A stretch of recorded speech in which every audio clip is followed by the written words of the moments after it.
Right. Hello, everyone. Good morning, good afternoon, or good evening, depending on which part of the world you are in and wherever you're joining from. I am Rish here from the Things Industries, and today we have our first webinar. Today we're going to be talking about global deployments with the Think Stack. And yeah, we've been doing these webinar series for some time. Yeah, I remember, like, I think a few years ago, but now we are again continuing this webinar series, and we have some exciting speakers, topics lined up. So make sure that you are subscribed to our social media channels and also a newsletter to keep in touch with all the latest and the greatest at the Things Industries. In today's webinar, as I mentioned, yeah, I'll be talking a little bit about global deployments with the Think Stack. And I also have a special guest, Zuyang from Strella Biotech. I will, add him on a little bit later. But for the agenda today, yeah, it's going to be around 30 to 40 minutes. This webinar, I'll talk a little bit for the Think Stack, and then we'll pass it on to Zuyang, who's going to talk about Strella. What do they do at Strella? How do they use the Think Stack? And dive a little bit into the technical details, followed by a Q&A. So I'm going to share my screen now, and we're going to go, a bit into, who we are, what we do. I think some of you joining in might already know a lot, but for all the new people joining in, I'm Rish from the Things Industries.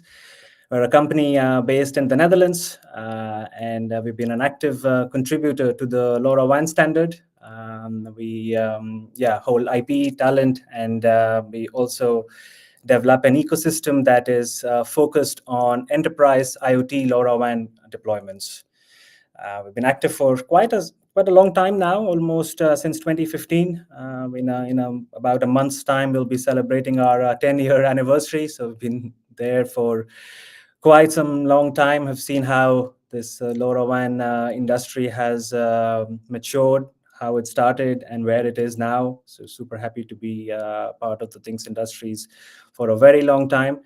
And we have now over 100,000 LoRaWAN gateways all around the world, routing 25 billion messages. It's a lot of messages per year, and with over 2.5 million connected devices. So that tells you or gives you an idea of who we are, what we do. A lot of people also know us from the Things Network, Sandbox Edition. I think a lot of members in the early days know us from the Things Network. So it's the community network that we run and operate, really meant for hobby tinkerer or anyone who wants to get started with the technology. And some of you might also know us from the Things Conference, the LoRaWAN conference that we organize every year in Amsterdam. If you don't know much about LoRaWAN, or you want to see what the technology has to offer, I would highly recommend checking out the Things Conference. We can maybe post the details about the conference here in the chat. But back to the Things Industries and what our main product and our main service. So if you look at any LoRaWAN use case, and we're really generalizing here, we're not really getting into anything specific, just on a very high level, we can see on the left, we have the devices. All right, so you have different types of device, from a temperature sensor to a parking sensor to a vibration sensor. You have all these different type of devices that are out there. These typically broadcast their message, which then gets picked up by LoRaWAN gateways. These LoRaWAN gateways, on one hand, as you can see, they are picking up all the messages from the devices, and then they have IP backhaul. So this could be cellular, Wi-Fi, or Ethernet, through which they pick up these messages from the LoRaWAN devices and then send it to the Think Stack. And this Think Stack, this LoRaWAN network server, this is what we provide as a company. This is our bread and butter business. Once these messages get into the Think Stack, this blue part that you can see here, This is where all the processing, all the deduplication, all the key management, all of these parts are managed by the ThinkStack. And from there, you get your messages to your own endpoint. So this endpoint could be your AWS account or your Azure account or your own database, maybe where you want to do some visualization or some analytics on your data. But this is how a very simple LoRaWAN use case works. And what we offer, as you can see here, is the part in the middle, the ThinkStack. So that's our main offering. There are a lot of companies or device makers that have very good devices. Yeah, we can go into that a little bit later. You have a very good gateway vendors who offer LoRaWAN gateways, indoor, outdoor, depending on what you're looking for. The ThinkStack, the software, this is our main core offering. And then from the ThinkStack, you can pull data to your own endpoint. And as you can see, this is where we bring the magic, right? The ThinkStack. So we make sure that the ThinkStack, because it sits in the middle, it is really easy to be compatible with the hardware, which is on the left side, so your devices and gateways. And similarly, we make sure that it is very easy to integrate with your existing cloud platforms or any major IoT dashboard. So our part really is to ensure that this interoperability is there, this smooth integration with platforms is there, and that's what we really focus on. So today, I'm going to be talking about 5 main things why the ThinkStack or how the ThinkStack supports your IoT project and also helps you scale your IoT project. So first, we're going to go a little bit into the deployment options. So how can you use the ThinkStack? What are the different deployment options available with the ThinkStack? What does it mean when someone says it's a cloud-hosted network server, or what does it mean to do on-prem? Second, we're going to go into the multi-region support. A lot of IoT projects typically start in a small office or in a lab, and then you really want to scale fast and you really want to have different sites. So we're going to talk a little bit about how the ThinkStack has multi-region support. We're going to do a bit on the centralized management. So you in the beginning you might have some devices, but as you add more, you might need a bit more streamlined service to manage your devices and also the data that comes along with it. So how does the ThinkStack helps you with that? We're going to talk about that. And then last, we'll look at also how the ThinkStack reduces your DevOps through different tools, through different integrations that are there, and with the support and knowledge as well from our team. So without wasting much time, let's dive straight into it. So as I mentioned, the ThinkStack really sits in the middle of your LoRaWAN solution. So just going back into the slide here, the ThinkStack is sitting here. And we can see the deployment options. There are 2 main deployment options. One is a fully managed service. You can think of it like your typical SaaS service, software as a service. And the second option is on-premise. We also call it enterprise. So people, you can already tell that in a fully managed service, the hosting, maintenance, updates, they're all done by the Things Industries. So this is all done by our team, and you or any other customer, you get your own virtually isolated environment where you can register your devices and gateways, and everything is sort of within that shared infrastructure. Benefit here is it's really easy to get started with, and you don't really have to worry about the nitty-gritty details of managing a network server. Downside, I don't think there is much of a downside. I think people always have this preconceived notion that cloud is not secure or it doesn't scale, but I don't really see much of a downside. There are scenarios where people want to do on-premise, and by on-premise where they run the stack on their own infrastructure. Some companies, some project do have the resource for it, or it is sometimes a strict requirement to host the network server on your own infrastructure. So yes, the ThinkStack does have an option for that. In this case, updates, this is also something quite beneficial for customers who want to really control any update being pushed to the network server. That is something you can do with the on-premise version. With the hosted version, there is no aspect of scalability with the cloud because you can have 100 devices or you can have 100,000 devices. The scalability aspect is covered by the things industry, so you don't really have to think about it.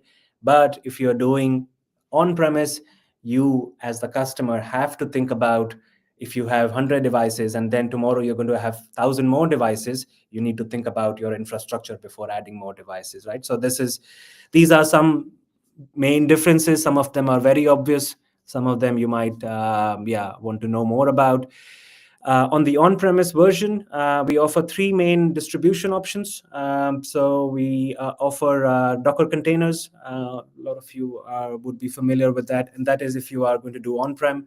For customers who are with AWS, they can also go with the AWS CloudFormation templates, slightly more for more advanced users, but you do have that. And then last but not the least, Kubernetes. It's for highly scalable, adding redundancy. You do have the option to use Kubernetes as a distribution option for the Think stack. So really, on a high level, we covered the deployment options. For the most part, as I mentioned, cloud is indeed what a majority of our customers use. And then for extremely large scale projects or very sensitive projects, particularly in utilities or with the government or with high secure requirement, you can also do on-prem or enterprise. Multi-region support. We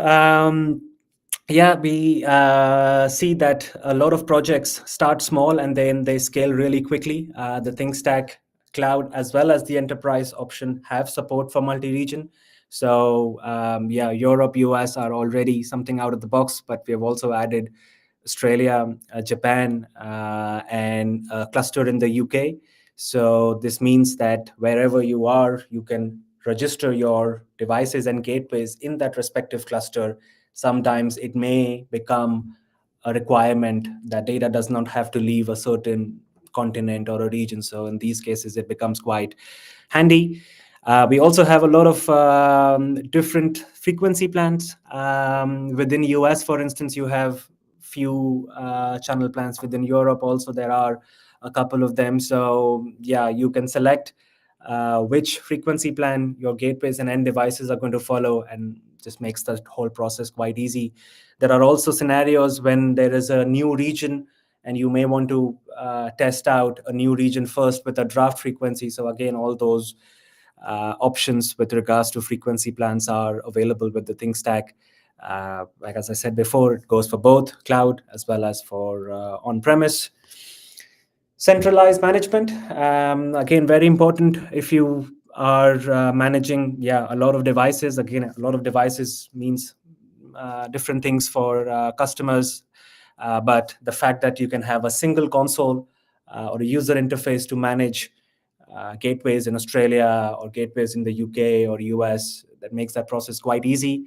There is also support for bulk imports, or if you want to get a real-time insight as to what's going on, what's the traffic rate with your gateway, how many packets are missed. These are things that if you are able to get a central view on your hardware with your devices and gateways, it makes that whole process quite easy. And for a lot of enterprises, SSO or single sign-on also makes it quite easy, because then you don't have to worry about which user is joining or which organization gets which right. So few small things, but makes a huge impact with just the central management of devices, gateways, and entities. Reducing your DevOps, this as a huge aspect which I see in the initial stages gets a bit neglected. But I would highly emphasize to focus on how does your DevOps looks like in the initial phase of your project, as in the middle phase, and then so on.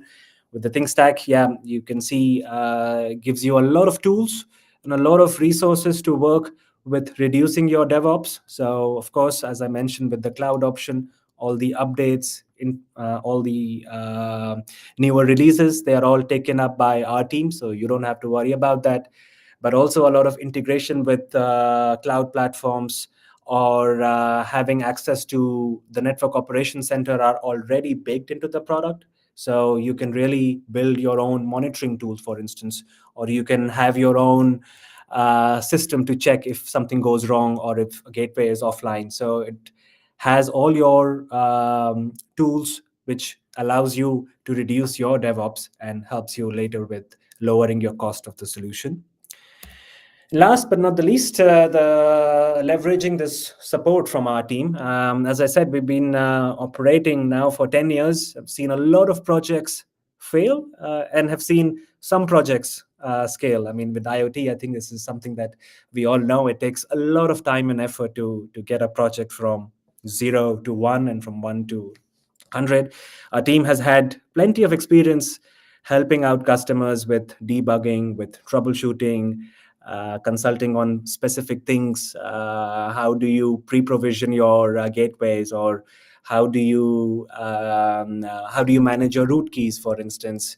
So these are things that, these are issues that every developer is going to have at some point of time. And when you have problems or issues, it's always important to know who to reach out to and get some sort of support in time.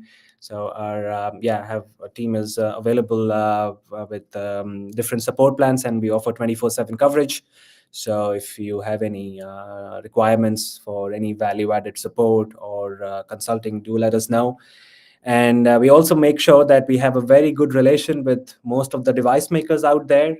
That also means that the product has been tested with a lot of different devices. So you know that if something is not working, then there might be some configuration setting or something missing on your part, which our team can really help you identify. So in short, I wanted to talk about these 5 main things: deployment options, multi-region support, having the centralized management, reducing your DevOps, and how to leverage our support for your project. So I hope it gives you a bit of an idea. And if you have any questions on the Think Stack, or if you, any question, any remarks, do let me know. And I will pass it on now to Zuyang. He's from Strella, and ever since we planned this webinar, I was super excited to hear what Zuyang has to say and what Strella is doing. Super interesting, and I think I'll stop talking now, and I will leave it to Zuyang. Thank you, Rish. Hello, everyone. It's super nice to be here. I am Zuyang from Strella Biotech, and I'm here to talk about our operations with LoRaWAN, but on a global scale. So, some quick information about us, about Strella, about what we do. We at Strella help our customers in post-harvest space. So those are the fruit growers, shippers, wholesalers, and retailers to manage and produce their operations so that we have better fruits in the end and reduce the waste alongside. So when we look at this fruit and vegetables space, when we settle on where waste is coming from, a lot of them is actually from the supply chain. So in the US, where we are based in, the case is a little bit specialized. The majority of the waste comes from the consumers. We Americans just like to throw things out after we buy them. But on a global scale, most of the waste in this space comes from the supply chain. So there are different parts of the supply chain that we deal with: fruits and vegetables, store where fruits are stored for quite some times before they are actually put on distribution, shipping, and store shelves. And sequence, that's when we talk about when we have a large quantity of fruits, which one gets sold first and which one do we sell later and store for longer, as well as ripen. So some fruits like bananas, avocados, they actually go through a processing step, an artificially ripening step to bring bananas from green ones to yellow ones so that they are tasty and ready to be sold. So we work with all these different places in the supply chain, we call store, sequence, monitor, and ripen, and help customers optimize their operations to reduce waste and improve quality on all those things. So We want to do that, but how we do that? We do that with our sensor technology and IoT devices. So we have developed a in-house sensor that measures a really a suite of things. So we have this suite of sensors that measures, for example, ethylene, the respiration of the fruits, environmental conditions in different parts of the supply chain, and with the help of our IoT devices, which is battery powered, works on super long range, and our infrastructure on this LoRaWAN network, we're able to utilize all these sensor technologies and data to not only do monitoring on them, but doing analytics on them so that we can combine different food science, smart algorithms, machine learning models to help our customers and tailor our data analysis into different scenarios in this supply chain. So we take our IoT devices and deploy them in scenarios like this. So on the left, we see is those warehouses where we have almost mountains of apples in this cold storage area.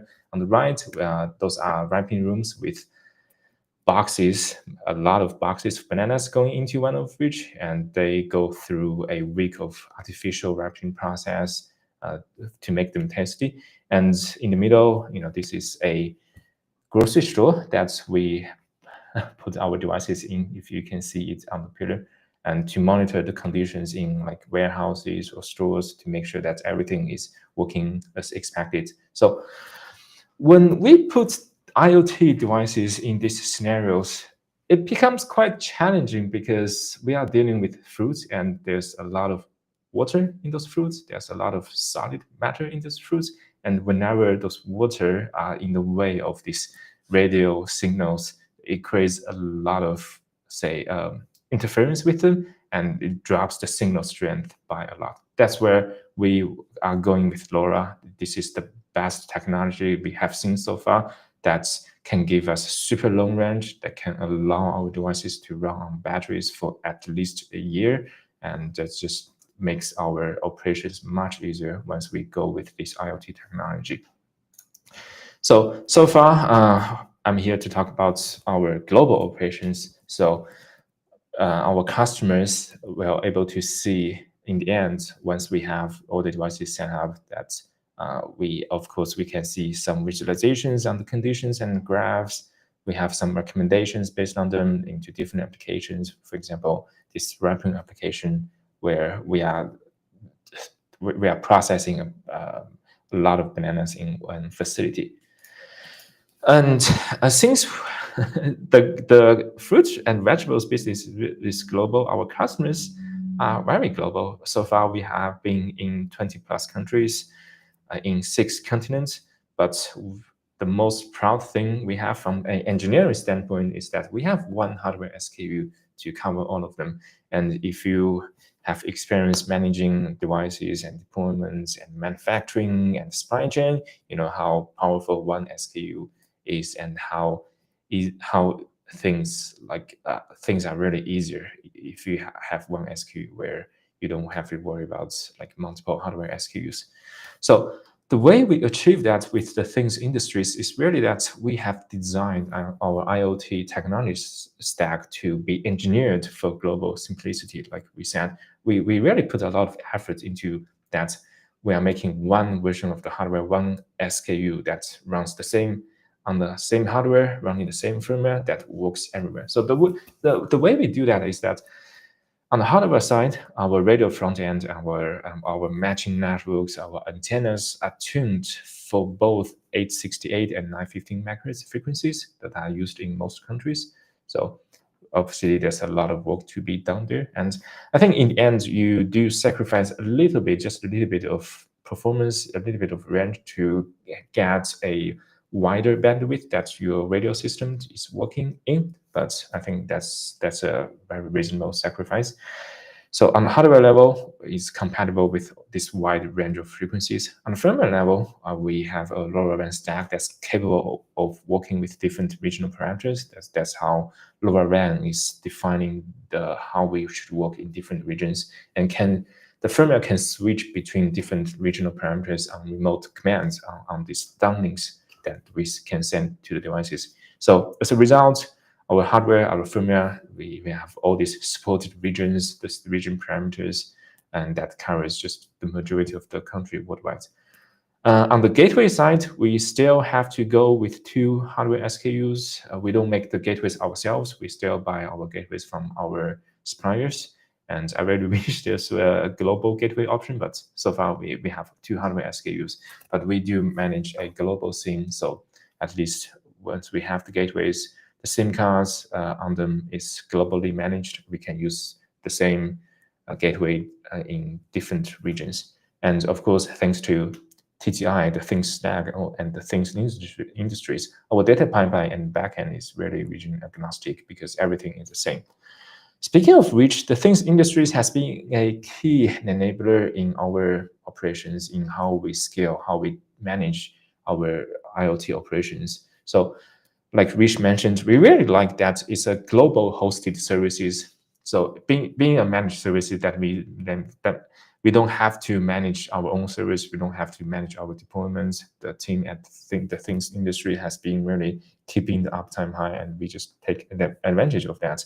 And the reason that we also love it is that it's global. I think when we started, the Things industries only have services in Europe. So even though we are in America, all the data was going through Europe, but now we have data centers in America, in Europe, in Australia, in Asian countries, even in UK. So we have seen a lot of good performances from that, and it's we don't feel the pain of that either. Like whenever we add a new region supports, everything is we don't have to change the configurations. We can still keep everything running, and we just see the performance improvements without doing anything ourselves.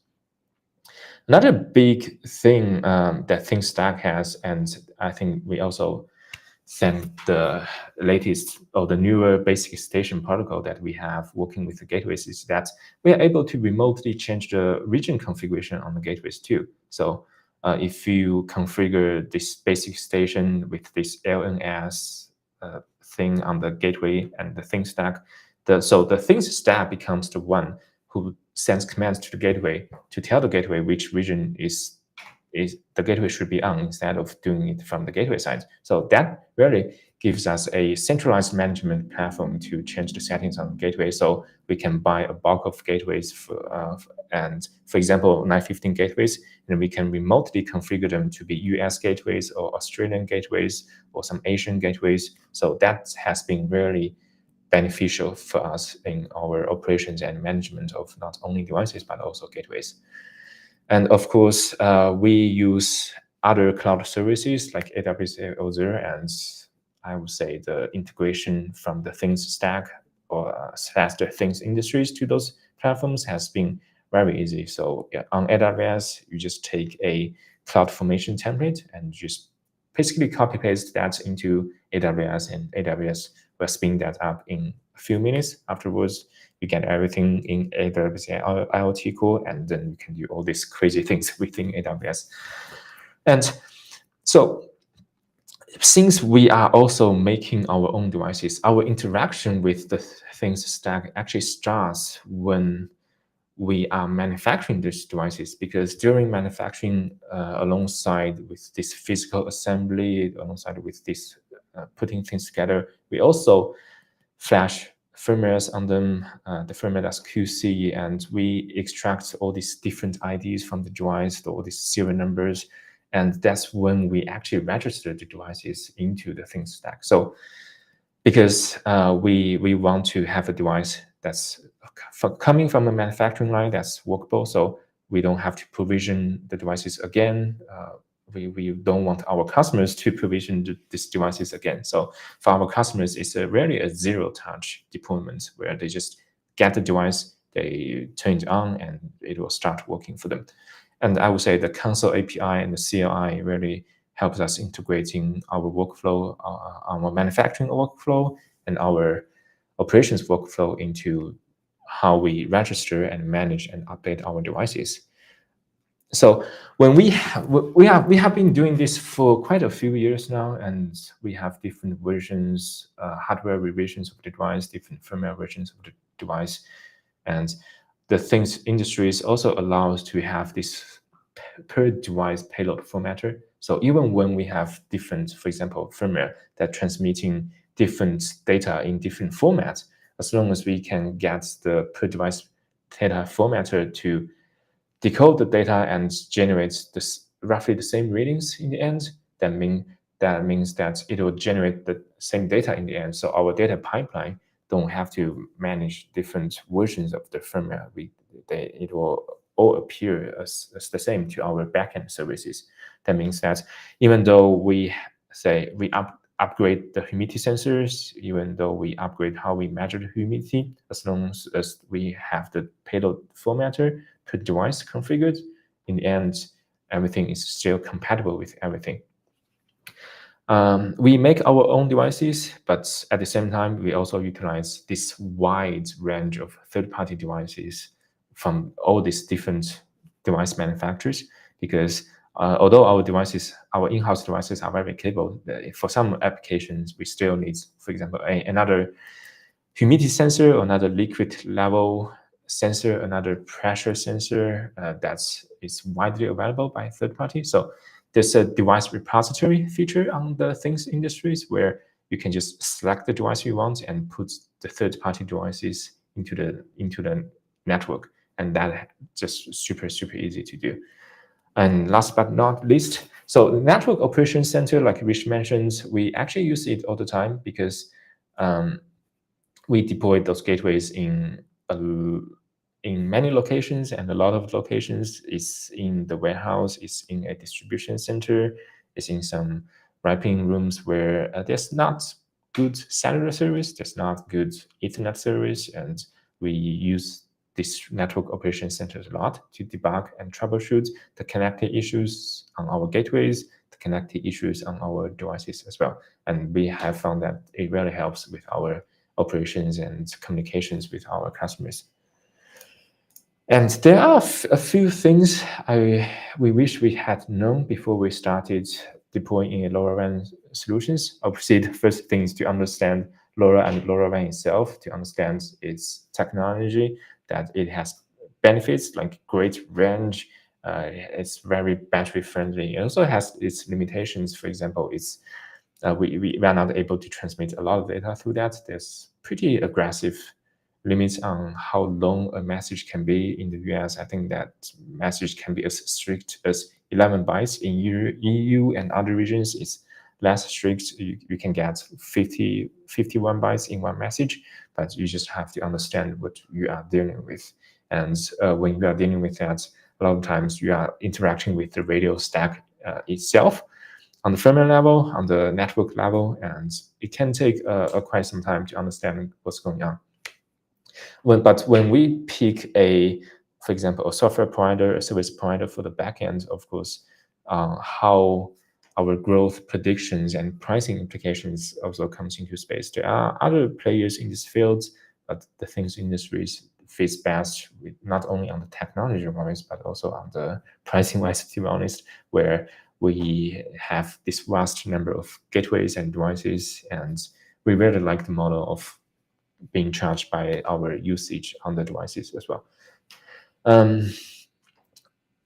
Naturally, when we deploy LoRaWAN, we are not only managing devices, we are also managing gateways. And we have found that after deploying hundreds, over 1,000 gateways, that cellular has been the easiest option for us, so that we don't have to go to each site, talk to each customer, trying to get Ethernet access, trying to get Wi-Fi access. Cellular, we can put cellular on every single gateway, and we have been doing that, and it has been the easiest for us. And luckily for us, LoRaWAN doesn't transmit a lot of data, so we don't have to worry too much about the like monthly cost on our cellular data plan. Also, on a LoRaWAN, there's a lot of things we could try to make the connection as stable as possible, but in these IoT applications, I think data loss is inevitable in the end. It's gonna happen no matter how hard you try, no matter how hard you try to place the devices and gateway in optimal conditions. Some truck comes with a lot of fruits in the line to block your line of sight, or they load a bunch of things in the facility. Your radio conditions can change dramatically and causes data loss. Not to mention that we have some power outages on the gateways, we have Ethernet interruptions. So all these things, that means that um, data pipelines and algorithms, we really need to be prepared for data loss happening. And there's a lot of things we can do. For example, on the firmware level, you can store some data, but that gets complicated. So it's just something that we wish that we can always keep in mind, that data loss is going to happen in this type of IoT applications. And some pains you will feel when you scale up in the device management, in the manufacturing, and in the supply chain operations, where we wish we could figure out this API and CLI integrations earlier in our manufacturing processes. I'm glad that we have that now, but like during manufacturing, during our daily operations, really we have this automation workflow of integrating with this platform, of course, with the things industries, the things stack, but also with our own backend, our database. And this is something that if we can figure out earlier, that will make your life easier when you scale up. And lastly, this is a broader topic, but whenever we deal with thousands, tens of thousands, hundreds of thousands, billions of devices and gateways, a robust fleet management platform or capabilities is always needed. For example, we have these devices that we can control and config and push remote configuration updates to, and there has been a ability that we have to develop. And if we can do that earlier through like the help of like third-party tools, for example, Things Shadow, I think that's an AWS tool, but Azure and other platforms have similar capabilities. Integrating with those capabilities really help us manage like the versioning of the device, the configuration of the device, the regions of each device, etc. So that has been a monumental benefit to us, and those are the things that we wish we had known earlier before we started deploying a LoRaWAN operations.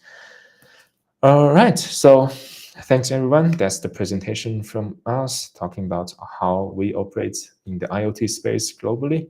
And I'm happy to take any questions if there's any. Brilliant. I think this is very, very interesting. I mean, the whole presentation, we just glued to listen what you have to say. And yeah, it's also very interesting to hear that how you started, how you got to use the Think Stack, and also the technical limitations on your side, where you were a few years ago and how you use it also has changed. So I have like a couple of questions. Before I do that, anyone who has any questions or would want to know more about Strella or the Things Industries, please post them in the chat, and I will pick it up. So, Zuyang, my question, I was wondering, I mean, it's not a very definitive question, but can you maybe walk us through how would you use the Think Stack when you're really in the very starting phase? So let's say if you have 10 devices, a few gateways, how do you use the Think Stack then versus now, when you have thousands of devices, gateways, like as a user, what's the difference when you use it? Yeah, sure, of course. Honestly, I think when we first started, we were trying to use these third-party devices, right? So a lot of third-party devices, you can go to the manufacturer's website and get how the payload formatter is working, how you can configure this device to, for example, send a data every 5 minutes, etc., etc. And we have been using the things in industries in that way as a start. So first, you get one of those devices, you register one of those devices in the Think Stack. I think these days you can just use the device repository. You select the manufacturer, you select the device, you select the firmware version, and afterwards you just put in the dev UI or scan the QR code, and that has been super, super easy. So that's the first step, I would say. Of course, we need to bring a gateway to the Think Stack, and I think that's also pretty easy. There's a really, if you go to the wiki of the documentations, there's a lot of gateway manufacturers there. You can pick any one of them. Some have their own documentations on how we can register them on the TTI or the Things Industries as well. So follow the guide very clearly. And Afterwards, you just open the console and click the live data page and see how the data flow through, and you can see the raw payloads on the data. You can see how it's getting picked up by the gateways, what's the signal strength, what's the original, like the raw payload is, what's the decoded payload is, and that honestly, that's what we have been doing whenever we move to our in-house devices. We'll just keep that page open and just see how the data flow. And we still do that. We still do that whenever we develop some firmware, whenever we develop some new payload formatters or new sensor, adding new sensors to your devices. We just watch the flow of that very, very closely. And now when we scale up, of course, we have to integrate more automations into this process, right? So when we register devices, we don't do that manually anymore. We don't even use the device repository. We just use the API and use the CLI and be a part of our manufacturing process. So our manufacturer essentially just scans a QR code on the devices themselves. The QR code tells them the dev UI of the device, the serial number of the device, and then we have this in-house tool to interact with TTI automatically to put this device into the correct application, configure them with the correct version of the payload decoder, configure them with the correct version of the region parameters, the RX1 delays, RX2 delays, also the ADR settings. All those things are done automatically with our automation tools. So yeah, and we are still doing both. We are still doing this debugging and very closely watching the data flow, as well as scaling up, putting thousands of devices into TTI in a day or something like that. Nice. No, thanks. Yeah, very insightful. I also see that there is no one right way of doing it, right? Like I think from like what you were saying, also it's a lot of improvisation, and it's a lot of okay, what works. You also have to like what works at smaller scale. You then also have to do it at a bigger scale, but then you have those checks and balances to see if something goes wrong or if any errors are there, you're able to catch them a bit early. Yeah, I would say absolutely, absolutely. And I think these ecosystems of hardware and gateways and devices and platforms we have really gives us a lot of flexibility into basically do whatever we want to do. For example, I think a lot of the gateway providers, you can log into the administration page of the gateway and see the data flow there. And that's the first pass of if you are getting the data and whether you are not getting the data or not. And then the data gets forwarded to TTI, the things jack, and you can see the data there. And even on the devices level, some third-party devices where either have a debug mode or some serial outputs or some LED indications on how it's working. So we get a lot of options in there. And I would say if on the downstream of things, if we go to players like Azure or AWS, they also have a lot of tools to help us manage and like fleet manage our devices as well. So they have their options. I think that this ecosystem really allows to do a lot of integrations and like shaped how we work into the goal that we have to have a global operation. Great. Now, thanks for the insight into this. We have a question from Jared, and yeah, he maybe if you can walk us through how this process of when you add a new device, how do they join with, especially keeping in mind that you don't know which region they're going to belong to. How do you manage this process? Sometimes you might know it, sometimes you don't. But like maybe can you talk a little bit? Yeah, sure, of course. So there are like simple ways you can do that. There are more advanced ways you can do that. For example, you can configure your devices to be like Class B devices and listen to some beacons from time to time. And in that beacon, you can encode some information into that. And so it's like the device can listen where it is. But honestly, we take a simpler approach. So we are in the US. So whenever the devices come, they are US-based devices. And so we have US gateways that we can communicate with them, that we can receive downlinks, uplinks from them, and also send downlinks of them. And whenever we know we are shipping this device to, for example, we are shipping these 100 devices to Europe, we can send a bulk downlink.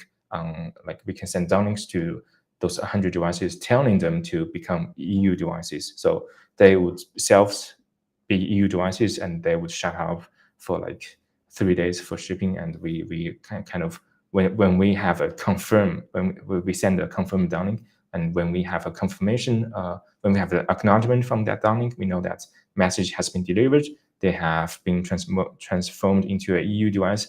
They are turned off now from themselves, so that they don't break any laws. They don't transmit on 68 frequencies on US soil, and we just put them into shipping.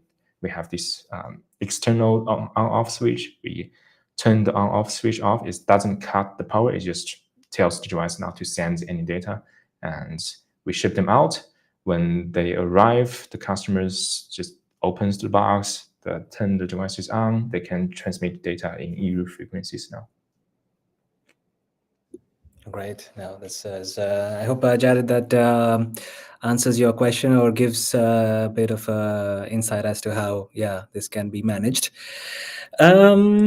I think we're like almost coming towards the end of this webinar. I do see there is one more question on this fair usage. What's the difference between a free tier and the paid tier?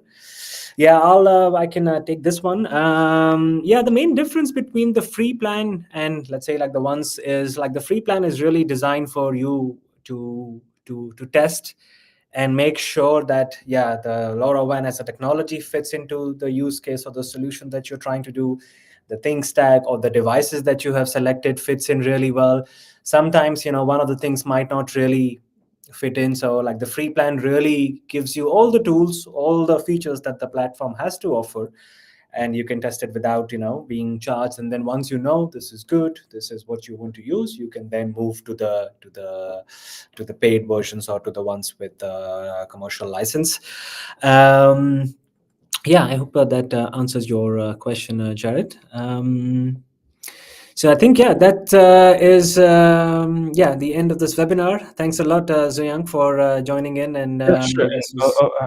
Also we sometimes use the free plan for prototyping sometimes, because there's on TCI, of course, we have the Things Industries, which is the enterprise offerings. We also have the Things Network, which is our community offerings. So there's actually interoperability between the two networks. So you can set up a gateway in TTI and configure it to be a free gateway for everyone. So we actually configure a lot of our gateways to be joining the Things networks, that we have this.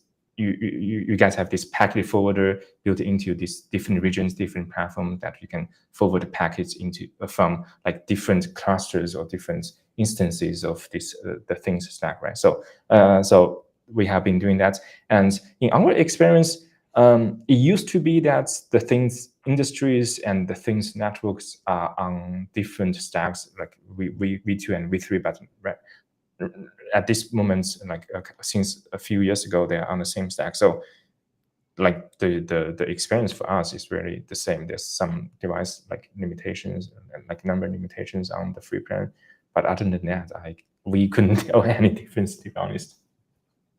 Yeah, I think one more thing from our, like, to add to this, which goes into this this whole process of how we manage these infrastructures. So of course, like you in Strella uses the ThinkStack Cloud, which is our production environment used for commercial customers. But the Things Network, the community version, the Sandbox edition, is always one version ahead in terms of releases. So the Things Stack, like the community version, also has loads and loads of devices. I think, I don't know the exact number, but it's quite high, and it already gives us a sense of how the next release is going to perform with all these different devices and gateways. So that process of validating, testing, and making sure everything is is good, saying that gives us a bit of an edge, especially with the release cycle. So that also, it's a very big advantage for us.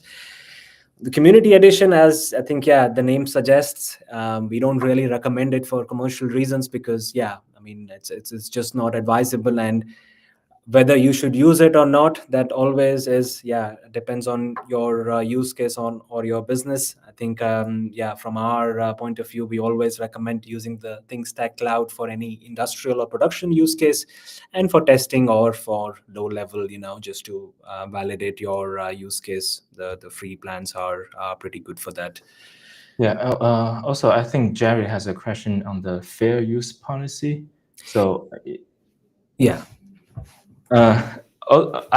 of course we work with the enterprise version, so we are not limited by the thing stack itself on the free use. But we have, but the LoRaWAN itself has some restrictions because of local regulations on the fair use of the radio. For example, if you work with the firmware and the stack, we know that in Europe we usually have a either 1% duty cycle limit on some frequencies, or 0.1% duty cycle limitations on other frequencies. In the US, we have some dwell time limitations. Each time you transmit data, a radio wave, it has to be shorter than 0.4 seconds, and that limits the size of the message, and that limits on how much data we can transmit in one message. So there's a lot of limitations on that, and there's a lot of I would say, like, you have to be the one responsible for following the law, right? You have to be the one who is responsible in the firmware level,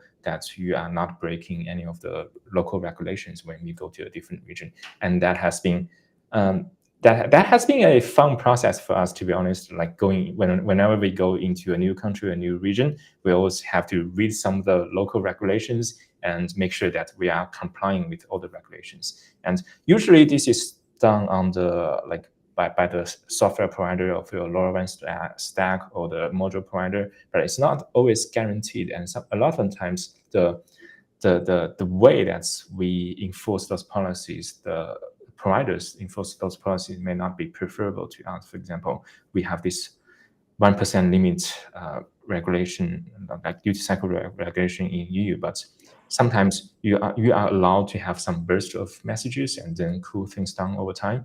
But I think a lot of the LoRaWAN module providers just doesn't allow you to send messages, or two messages, more than one messages in a set point of time, set duration of the time. So just it's not only fair use policies, but there's a lot of regulations relating to LoRaWAN, and we have to be very careful about them. Yeah, it's a very good point that you mentioned, and I think one of the things that you mentioned, you said, was that you have to decide for yourself when you move to the enterprise version, or when you move to the commercial version. But the fact that there is a free plan which allows you to really test to its full extent, I think is a very good way to get started. And I hope this was I see Jared is quite happy with your responses here. So no, this was quite a valuable webinar. I hope everyone joining in, or if you listen to this webinar later on, I hope you find this useful. We'll be continuing on this webinar again, so make sure that you are up to date with our newsletter and also on social media. We'll provide a short summary of this webinar. I think this was really good content, and also just to learn about how Strella uses the ThinkStack, and also how they use LoRaWAN. I think is quite valuable for all of us. So thank you once again, and hope to see you soon again. And goodbye, everyone, and we'll be back, and we'll keep you posted. All right, enjoy your day. Thanks, Zuyang.